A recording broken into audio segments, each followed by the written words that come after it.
Good morning. Good morning, Professor. Good And morning. How are good you? morning, Anna. I'm okay, thank you. Good, good. Hi, Anna. Sorry, my Wi-Fi has been being weird No, lately. you know what? I've seen more so than I ever have this term, students with this green flashing, and even Lena's having it now. Yeah, mine too. Is that me? No. Is that I you honestly guys? don't know because it It's happens constantly in my main community lecture as well, so it's just really weird. Yeah, and my Zoom this term, my son came over the other night and he kind of tried to clean up my computer a little bit because in my classes, once I go to share my screen with a document, it just kind of kicks off. And I get all these alerts saying, "Do you want to send a report to Zoom?" And I've never had that before. So this is my first test since he tried to clean up my computer to see if I can share my screen. Um, anyway, hopefully it will be okay. But we'll see. So, exam one next week. Whose class are you in? I'm with Professor Landy. Lindy? Okay. Anna?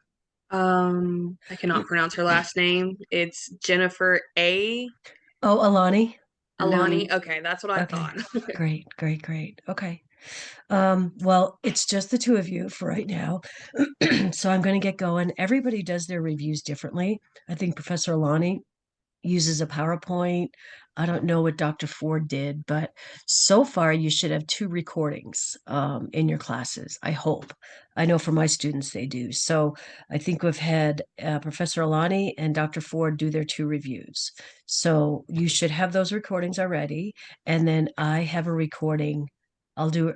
I am recording this, and so you should have a third recording. So by the end of the weekend, I think I have to look at my review schedule. I think there's 6 or 7 sessions. So you should, whether you attend live, which we encourage you to do, or whether, you can attend more than one. I mean, everybody does it a different way. I do my reviews from right from the study guide. Okay. So that's how I do my Okay. reviews. We go through the study guide. We come up with maybe questions that might be asked on the exam. I review some test taking strategies, some potential areas where you could be problematic if you don't read the questions. So, and then I go through the study guide. So let me do the study guide first, and then we'll go through some test taking strategies. How's that? Is that okay? So do you guys have your study guides? Okay. I don't, somebody just joined Galaxy Note 10. I don't know who that is. Would the three of you please put your name and your professor in the chat so that I can send, along with the recording, I can send attendance. So we always like to know who attends because there truly is a correlation with attending live reviews and better exam scores. Very much, that's a fact. So I appreciate you taking the time to be here. So I'm glad you're here. Um, okay, so Lena, you're in there. Anna, put your name in, Professor, and then same with I don't who is Galaxy Note 10? Just your first name. Hello, Professor. My name is Liadmara Dominguez. Okay. And if you could put your name and your professor in the chat, that would be great. Yeah, perfect. Okay. Okay, thank you. Okay, thank you. Okay, awesome. Um, all right, I'm going to share my screen. Keep our fingers crossed, please.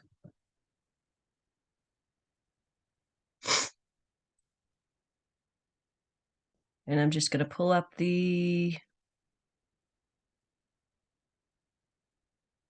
Okay, can you guys see that? Okay. All right. All right. Oh God, it's happening.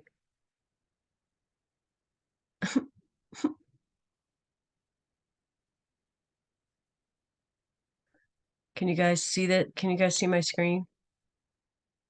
Okay. No,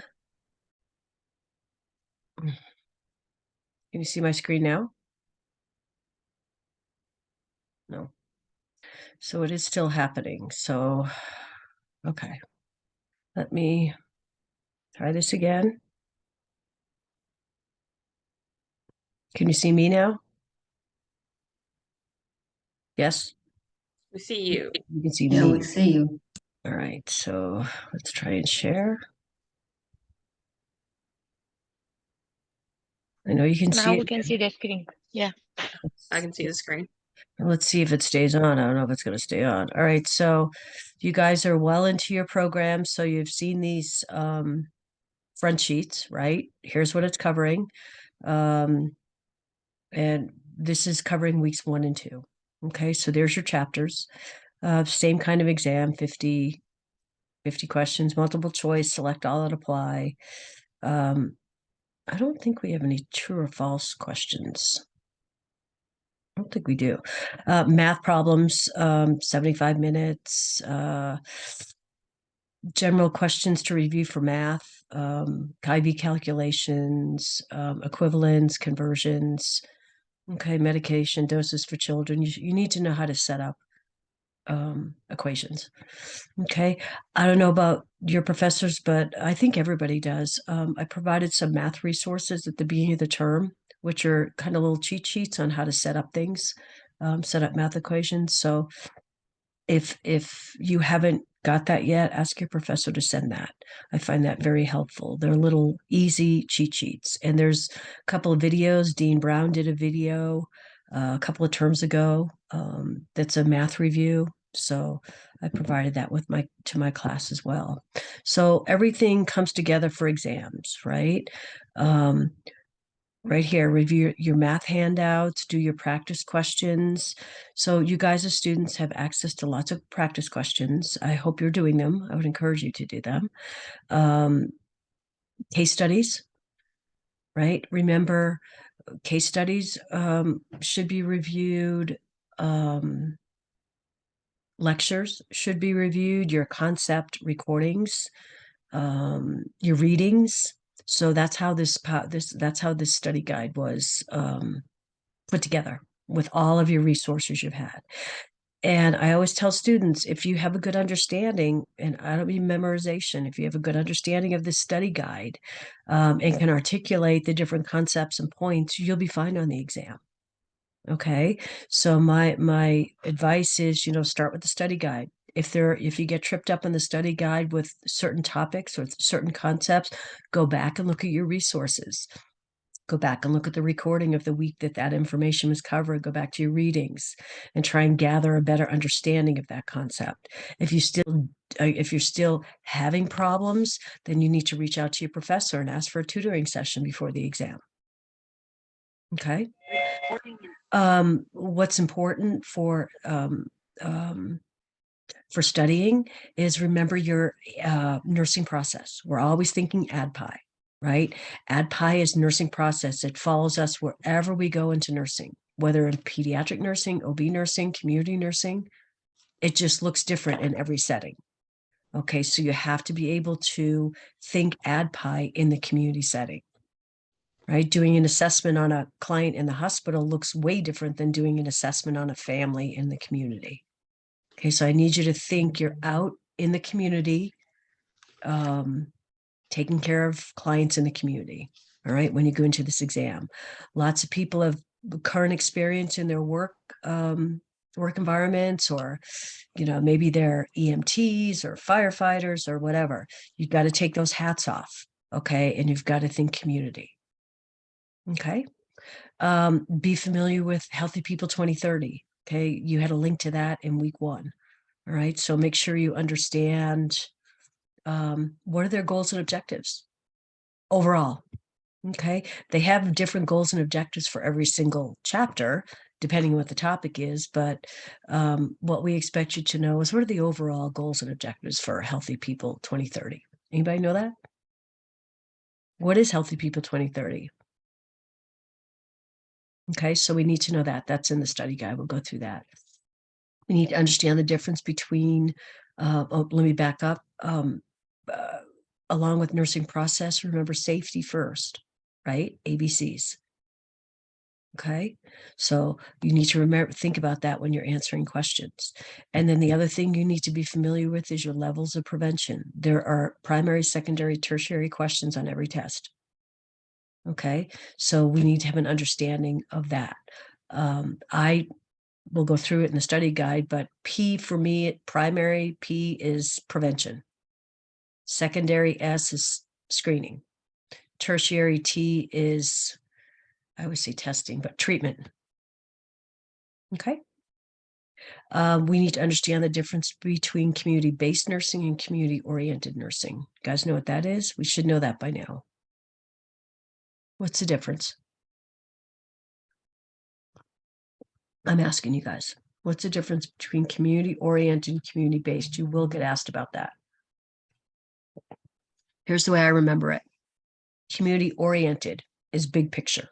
You're trying to get oriented to the community. Okay?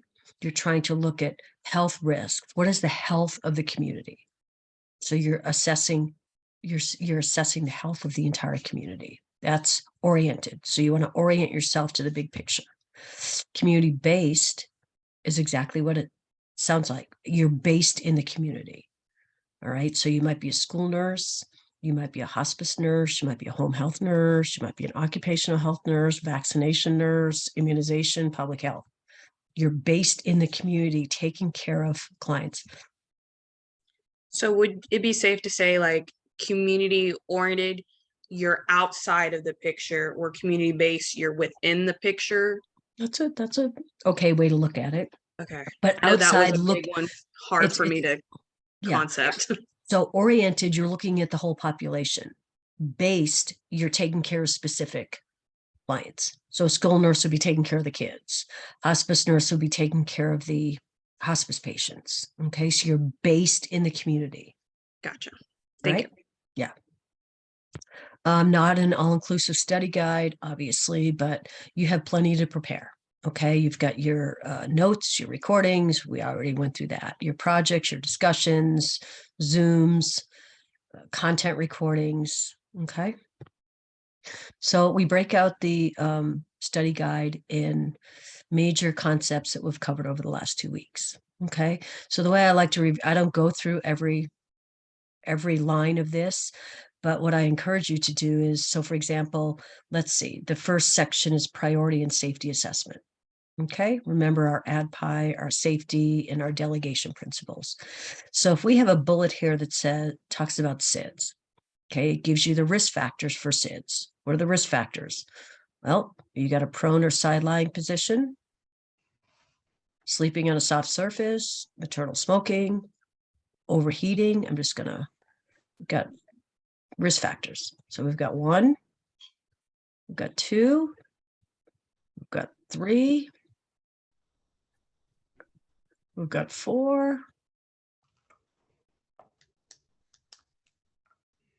5, we've got 6. We've got 6 risk factors. Okay, so if you're thinking about that and the information we've provided, what kind of question may be asked about SIDS? How do you position a baby in the crib? Sure. What kind of education, one of those like opposite ones, which one needs re-education if the mom says this?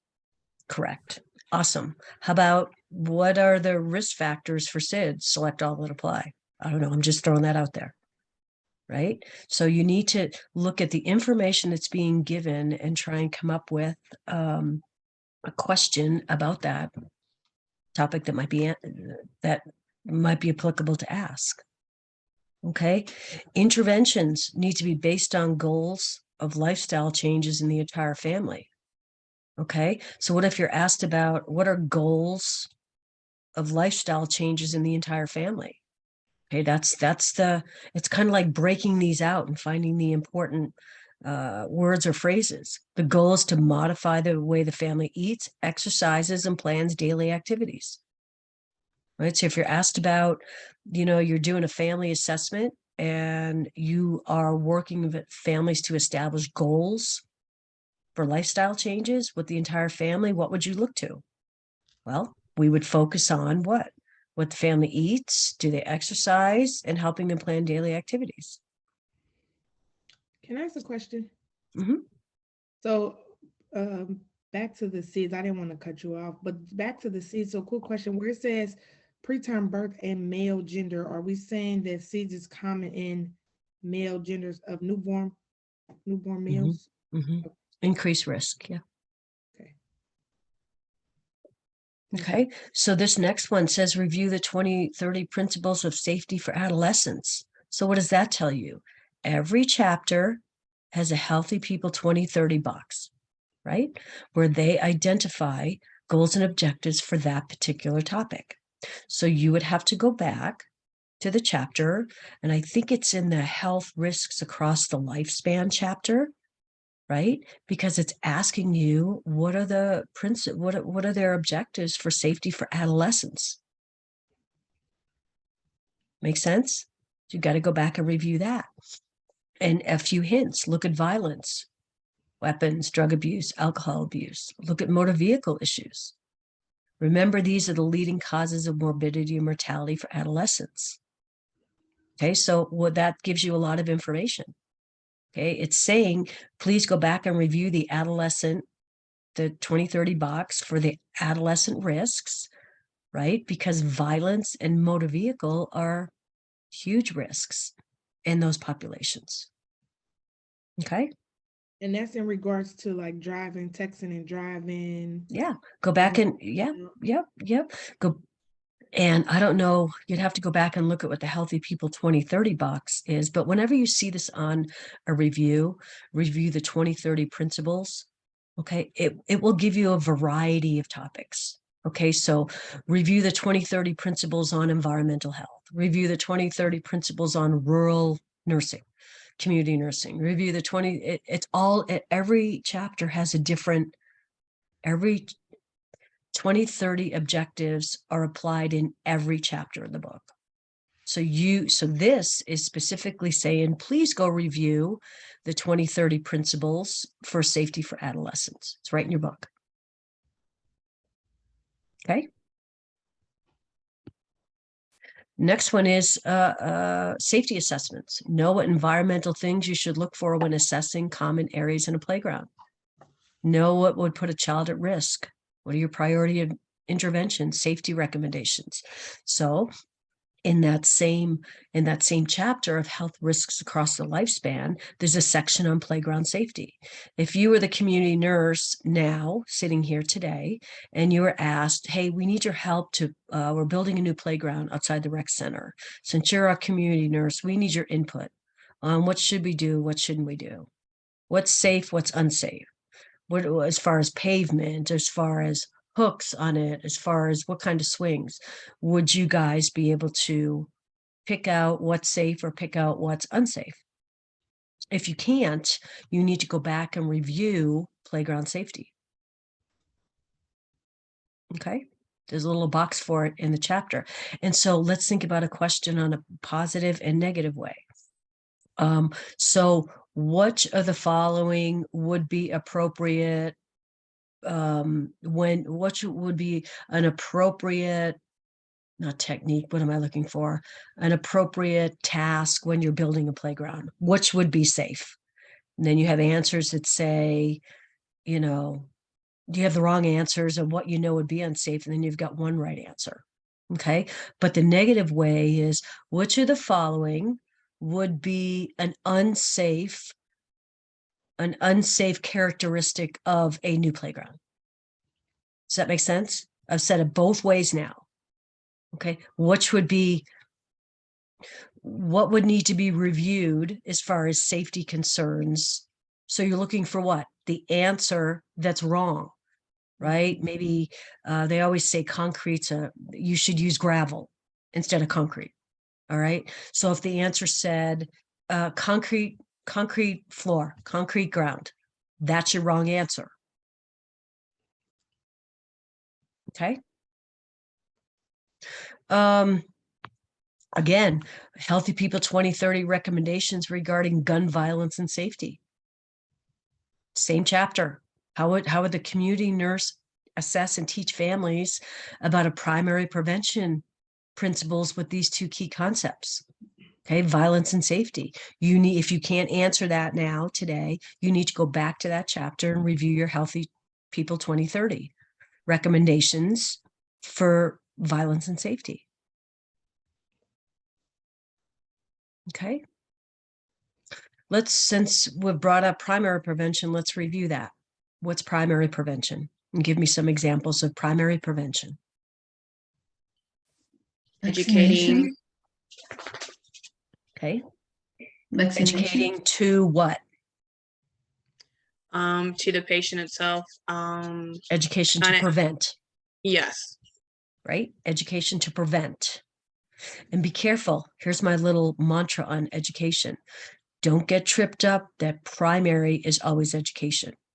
Okay, just think primary is preventative. It includes education, but there's also education with a secondary intervention and a tertiary intervention. So don't get tripped up that education is just primary. Think about it.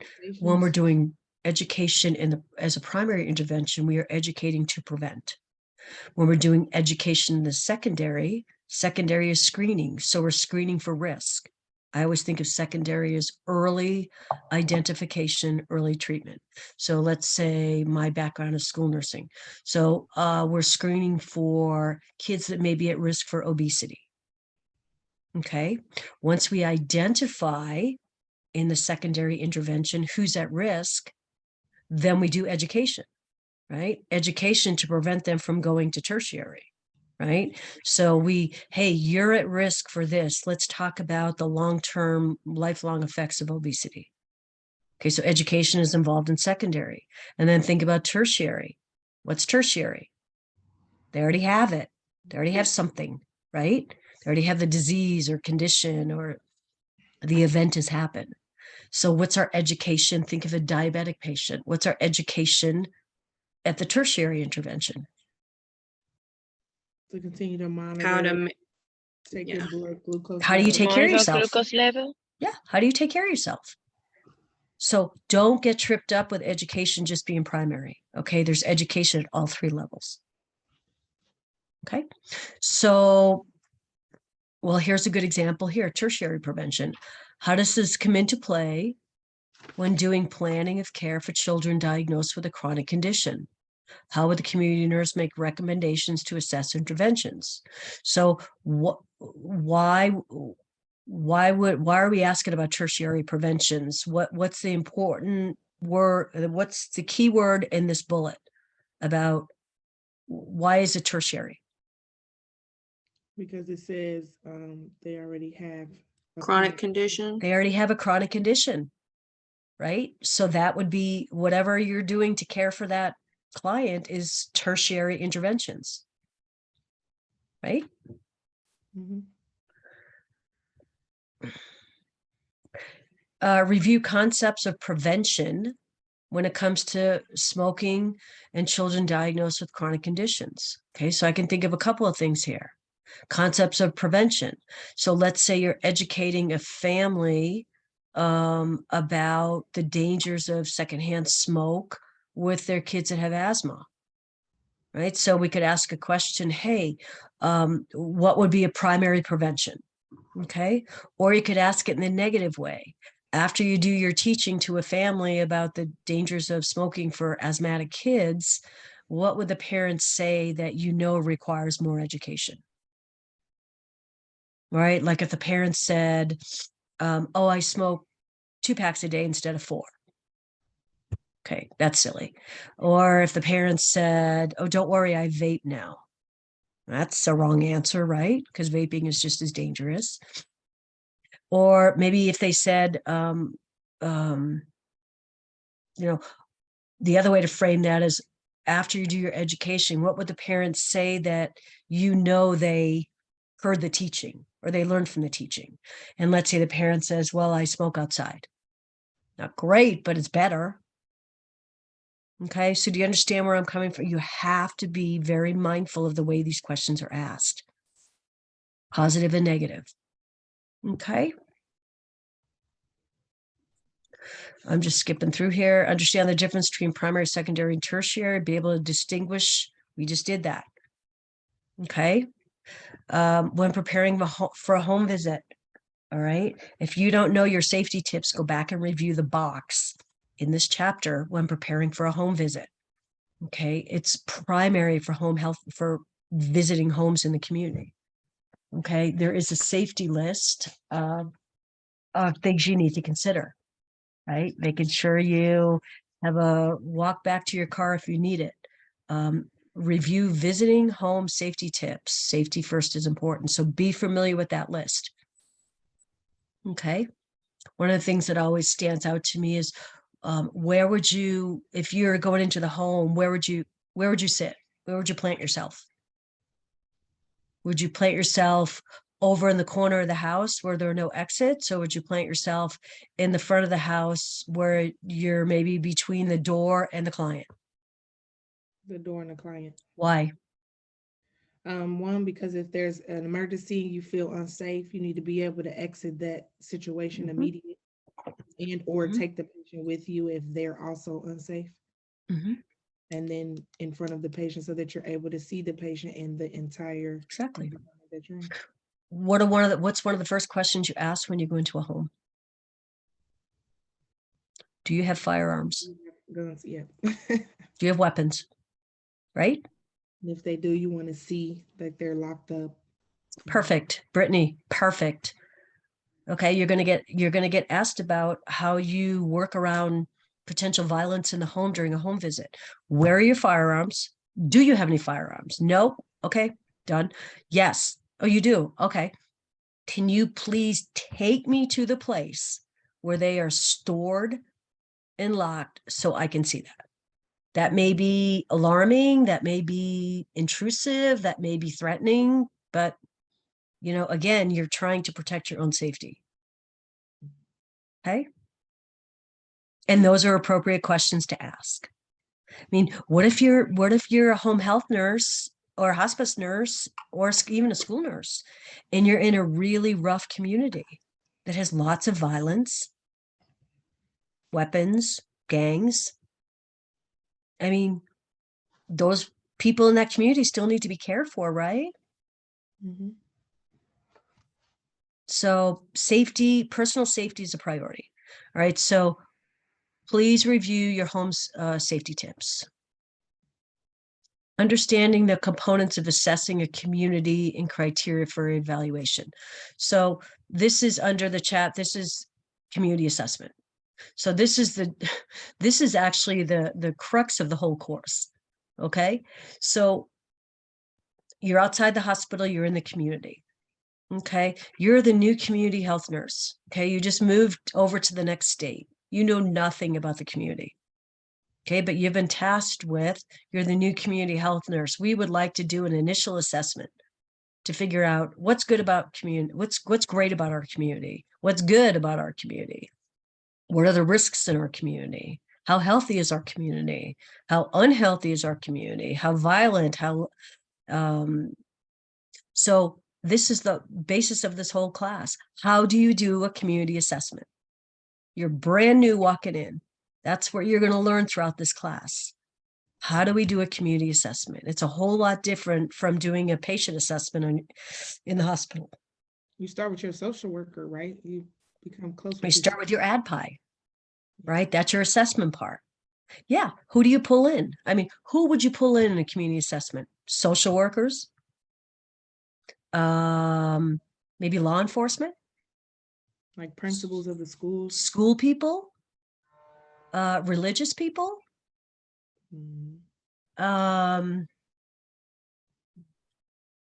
Whatever that community, wherever you can get your information, right? But it's a team approach. You need help to do your community assessment, right? You need help from different facets of the community. Okay. Next, know the definition. What is the definition of a family? Without looking at this, what's the definition of a family? Whatever the patient feels is their definition of their family. Absolutely. There's no more mom, dad. There are different ways to describe a family, but a family is whatever they say their family is. Whoever is providing the family emotional support, financial support, could be grandparents, it could be relatives, it could be neighbors, whoever the family says. Okay. And then there's two different terms that you need to understand. What is a family function and what is a family structure? The function is if they can communicate properly, like Mhm. talking to each other, kind of getting along. And Right. So how does the family function?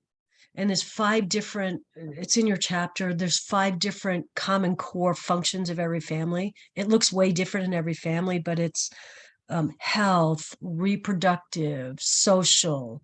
You'd have to go back. I don't have them off the top of my head, but there's 5 functions of a family. It will look different with every family. So go back and look at your 5 functions. I remember highlighting it in the chapter. And then what's family structure? Family structure is, who's the patient tell you is their family? Is that? it's what's your role in the family? What's the structure of the family? Are you the mom? Are you the dad? Are you the kid? Are you the dog? Are you the grandparent? Okay, so know the difference between those. The structure is simply how is the family made up? And the function is how does the family function with those 5 criteria? Okay. I think this might be chapter 4. This next one, acts and organizations that play a role in public health. You got to know what FMLA is, right? What is FMLA? Family Medical Leave Act. Family Medical Leave Act. And who does it protect? Us. Protects the worker in case you have to temporarily take time off to care for a loved one or a family member. Did you say chapter 4? I think it, don't hold me to it. Just go to the chapter. But it's either in weeks 1 or 2. I think it might be 4. The agencies that play a role. I think it's government and public health is the chapter. Okay, because I don't think that's one of the chapters that's I was gonna say we don't have number chapter Okay, 4. so is it? I think it presented in week 1 as a chapter 3. okay. Don't hold me to it. It might be U.S. and global health. Yeah, I think that's So what are some acts and organizations that play a significant role in public health? You got to know about FMLA. What's the difference between Medicare and Medicaid? You guys know the difference between Medicaid and Medicare? There's a nice chart in your chapter that is one's on one side, one's on the other side, and it gives you the significant points you need to remember.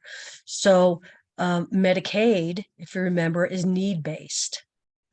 Based on finances, needs-based. Okay, Medicare is for clients that are 2 reasons: 65 and older or disabled at any age, disabled at any age, or 65 and older. I'm sorry, you froze out. Which one was that one? Understanding the difference between Medicare and Medicaid.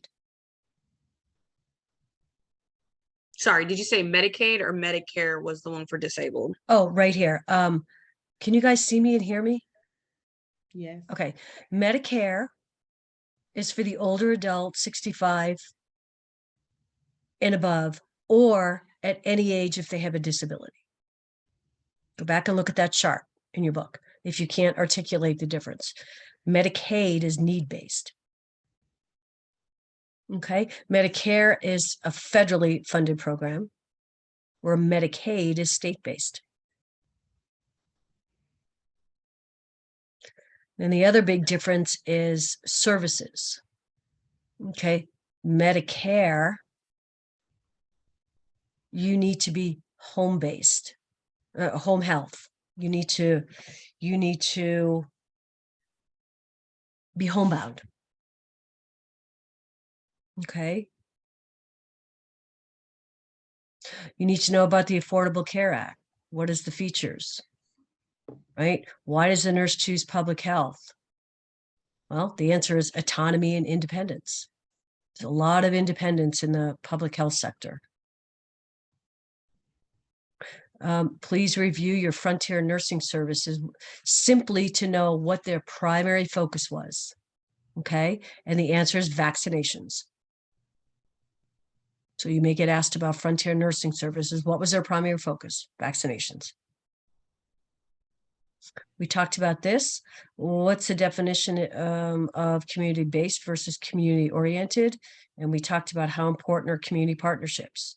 Well, community partnerships are really important, right? And I don't mean in just doing your community assessment. Let's say you've done your community assessment and you realize that there is a high risk of suicide in your community with adolescents. Okay. Who would you pull in for partnerships? Maybe pull in the mental health services from the public health department, right? Do education if that's something you identified. So you can't do this alone. If you're working in the community, we're always counting on community partnerships to help us reach our goals of what our goals are for the establishing or improving community health. Okay. What's the purpose of Healthy People 2030? Ensuring health Equity. for everybody, right? How is it different from 2020? Okay, so that's in when you were first introduced to Healthy People 2030, that's probably in chapter 1.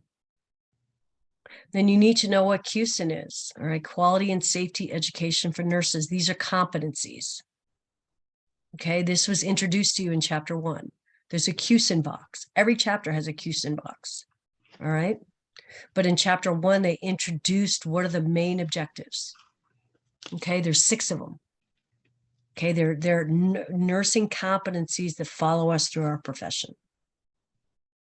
So review what those competencies are, because each of those competencies, as the chapters go forward, they pick one of those 6 competencies, and that chapter is based on that competency. Does that make sense? It goes through the chapter based on the specific competency. There's a QSIN box in every chapter, but chapter 1 is the introduction where it gives you the 6 competencies, and then each subsequent chapter picks one of those and gives you a scenario for that chapter. Okay. Do we think QSIN is a federal health agency? Or competencies a federal health agency? No. The answer is no. All right, QSIN are competencies. It's not a federal health agency. Okay. CDC. You need to, there's some definitions here. All right, you need to know what does the CDC do? Focuses on protecting the public through research and education. Okay. What does the WHO do? Okay. Supports global health. What does the HS focus on? And then what are the institutes of medicine? So you need to know those 4. You may get asked a scenario and ask which agency would be involved in this. So it just gives you a 1-sentence definition of what each of them do. So know that. I'm just trying to break it down for you. This could be a busy bullet if you didn't break it down. Okay. What's the difference between advocacy and social justice? Okay. Basically, advocacy is you're doing your job based on behalf of another person, right? Where social justice includes you're starting to talk about equality. All right, respect for everybody having access to the same healthcare or the same resources. Okay, what's our primary goal of public health? Prevention of disease and disability. Okay. So this is how I'm asking you to read through this. Read through each bullet and think, what am I being asked, or what information am I being given, and what question could I surmise from that? Okay. This is a big one. Lots of questions about this. Management of care across the lifespan, because that's what we do in community nursing. We take care of clients all the way through the lifespan, right? So read through each bullet. What are we giving you? What information are we giving you? What questions might be asked? And the other section is another section, school nursing. Review healthy people 2030 objectives for school nursing. So what are you going to do? Where are you going to go to review that? Healthy people 2030 school. Chapter 31. Find the box that has healthy people objectives for school nursing.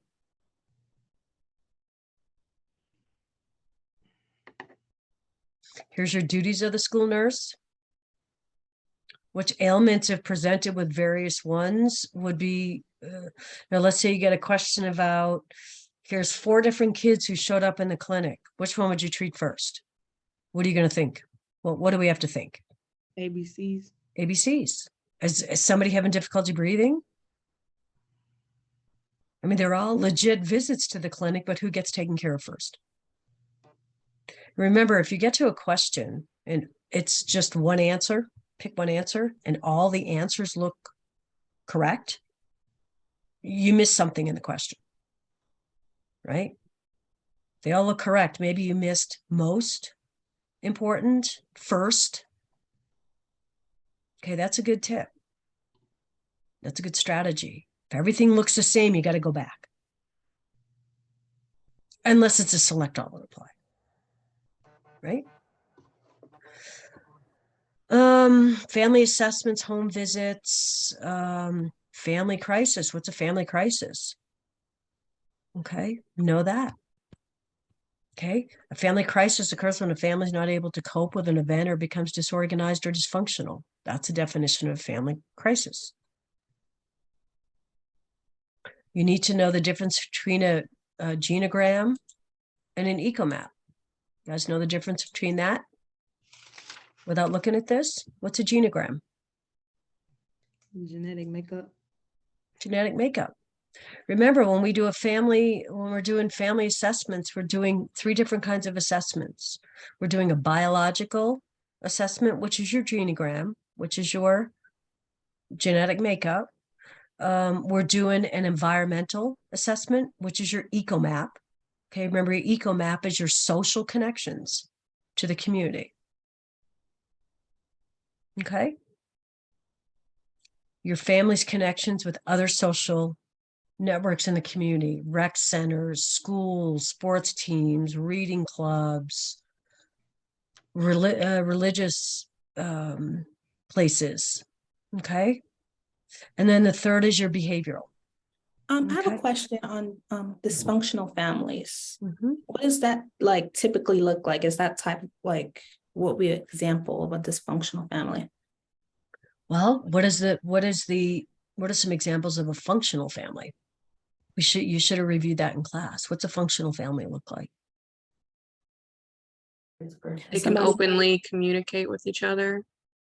Do everything together, trust each other, have fun together, play together, do everything. For purposes of this book, a functional family is considered the family is one unit.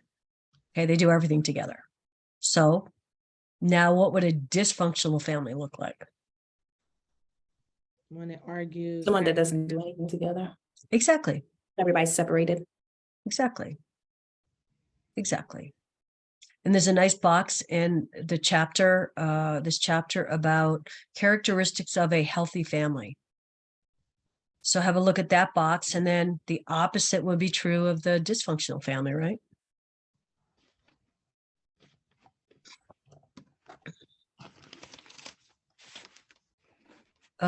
Here's your family structure. Understand the definition of the structure. Talked about that. Here's what are the characteristics of a healthy versus unhealthy, or functional versus dysfunctional? Those are just words that are used interchangeably. Healthy is functional, unhealthy is dysfunctional. How do you prioritize your interventions when you're working with a functional family versus a dysfunctional family? There's a whole section in the book on that. Here's another Healthy People 2030. Review the objectives specific to parenting. So you need to go to the chapter and go look at the Healthy People 2030 objectives, right? We give you part of that answer here. Increase the proportion of parents who use positive parenting and communication skills with their healthcare provider about positive parenting. So maybe that's a positive question. Maybe that's a negative question, right? What would be an objective that wouldn't be part of the Healthy People 2030 objectives specific to parenting? Okay, you got to think about it both ways. Okay, vulnerable populations, go back and review that. Who are our vulnerable populations, right?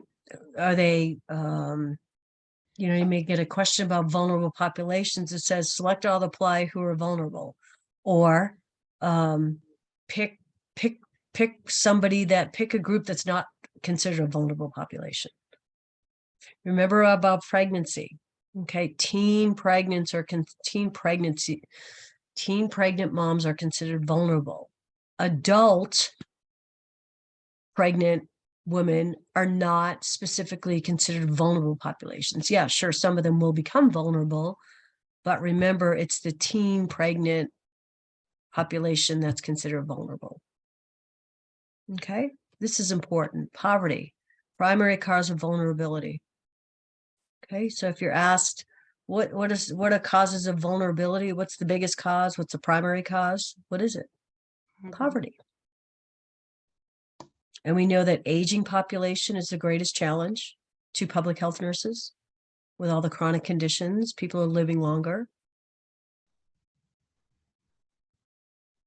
Population, if you're asked about population growth, what's the reason for population growth? Baby boom. Okay, a few reasons. I don't know why the second reason isn't in here, but it's increased fertility rates and decreased mortality rates. And here it specifically says, please review the definition criteria for vulnerable populations. It gives you the page. Look at your health disparities. Vulnerable populations are very much at risk for disparities. What do I mean when I say that? Looking at health disparities. They may be vulnerable to access to health, access to quality health, access to education, access to services, access to resources. That's a disparity. Finances. Right? So anyway, last is evidence-based practice. What is it? Right? We know that evidence, go back and review. If you can't articulate these 6 bullets, go back and read about the section in your chapter about evidence-based practice. Okay, what is evidence-based practice? Using your best information, knowledge, research to provide patient care, right? Remember, everything's evolving. The way I did school nursing 20 years ago versus the way I do school nursing now is based on evidence-based practice. Things have changed over 20 years, which is why Healthy People started out with 2000, then they went to 2010, they went to 2020, and now we're at 2030 or 2030. Things change. Okay. It's hard. Change is hard. But our nursing profession continues to move forward based on evidence-based practice. Okay, new technologies, new research, new ways to do things. All right.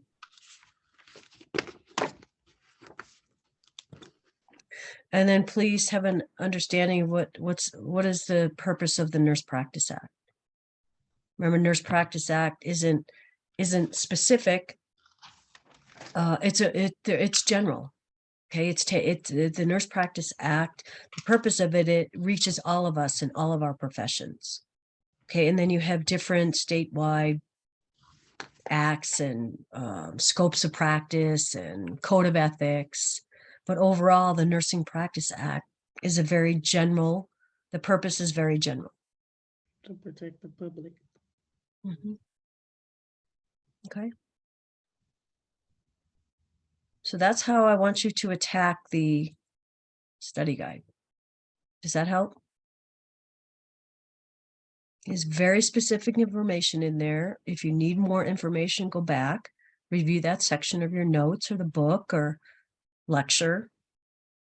But if you can articulate the study guide, you're gonna do good on the exam. Okay. A couple of things about test taking strategies. Okay. Don't overstudy. Okay. Stick to just the topics we've covered. Okay. Stick to just the chapters we've covered. Do not overdo it. Okay. I would start with the study guide and highlight it. Yep, I know the section. Yep, I can answer that question. Yep, I can do that. And then mark off the areas that I need to go back and reread or re-listen. And then after you do that, if you're still, I'm just not getting it, get with your professor before the exam. Okay. Be really careful about reading questions. Okay. I don't know if you guys use highlighters. I have students have told me that during an exam, they'll use the highlighting section. And if the first time they read a question, if they come across a word, a priority word, first, last, initial, most important, positive, negative, whatever, they highlight that word. Okay. So it sticks out to them, or they write it down on their whiteboard, whatever.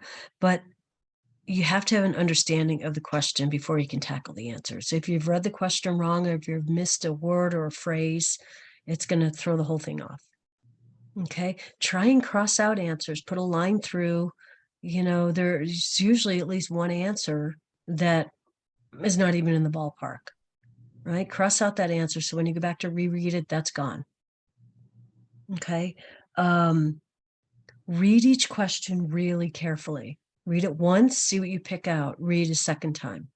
But the rule of thumb is if you're reading the question twice and you have no clue what it means, no clue what the answers are, make a guess and move on. Do not read the question 10 times. Okay, you're going to get frustrated. Your confidence is going to probably be a little bit shaken. So give it a good shot twice. If not, just answer. It's one question. Okay. Read each question carefully, focus on keywords. Another good tip, read the question, then try and come up with your own answer in your head. Okay, look away. Don't even look at the answers, right? Come up with something in your own head. Okay, then look and see if there's an answer that matches what you were thinking. Okay, and will lead you to hopefully the correct answer. So try and come up with something before you look at the answers. Do not change your answers. Okay, if you're an answer changer, no, don't be an answer changer. You have to be able to, you have to be able to concretely convince yourself why that was the wrong answer. Okay, before you change it. If you think, well, I think I heard her say that, or I think I heard this in class, or I think I read that somewhere, that's not a good enough answer to change. That's not a good enough reason to change your answer. Okay, so be very careful about changing answers. Okay.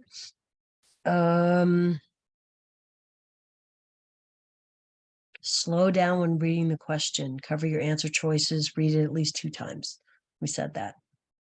Don't spend too long on difficult questions. And then go into the exam with a positive attitude. I studied. I'm prepared. I'm ready to go. Let's do it.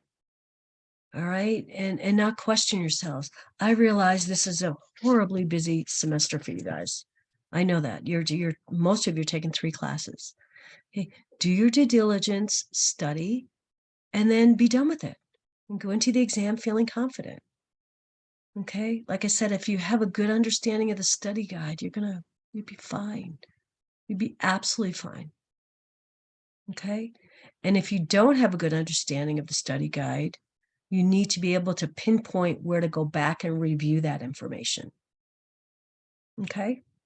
I think there's only 1, 2, 3, what is there, 8 chapters? 1, 2, 3, 20, 21, 22, 31. think there's 7 or 8 chapters. So, and again, you don't need to read every chapter cover to cover or start to finish. Okay. I always tell my students, start with the objectives at the beginning of the chapter. We use those objectives to generate our lectures, because with the objectives in every chapter, it says at the end of this chapter, you should be able to describe whatever the words are, whatever the verbs are, describe, talk about. That's the information we want to pull out of the chapter. So like I've already went through and highlighted my book. So when I do lecture, and do my little content recording, I go right to the chapters and go to my highlighted sections, because I know my highlighted sections support answering the objectives. Does that make sense? Not everything in the chapter is applicable. I mean, it's impossible to read 7 chapters start to finish. You just can't do it. And you're not expected to.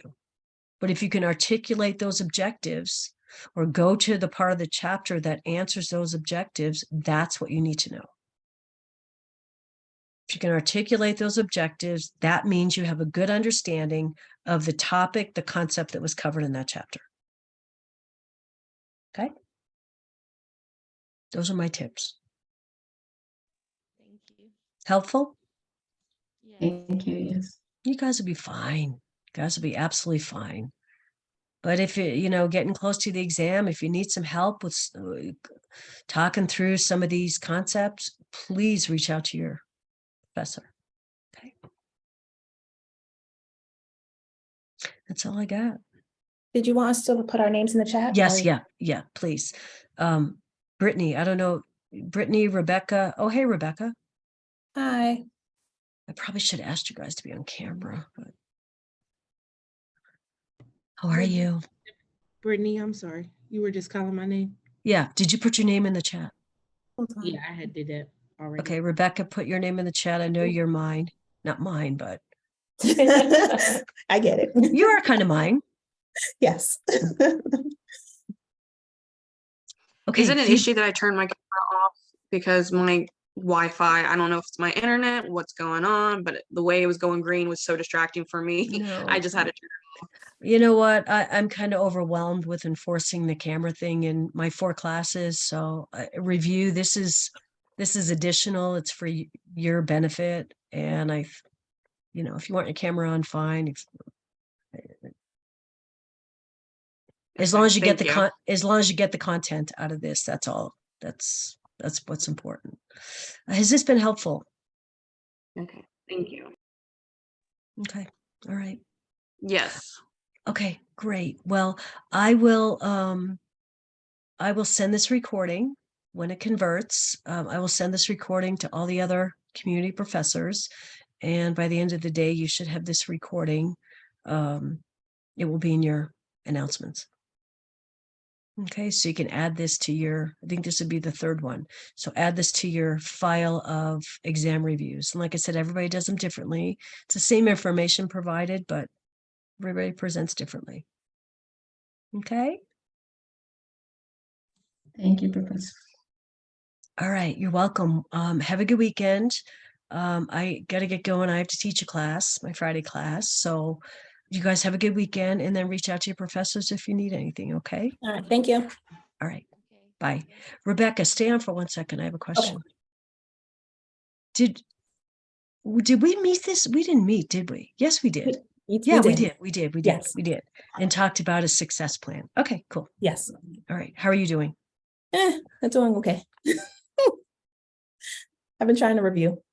So All right, don't overdo it. I know. I mean, I attended Alani's review, I think the other day, yesterday.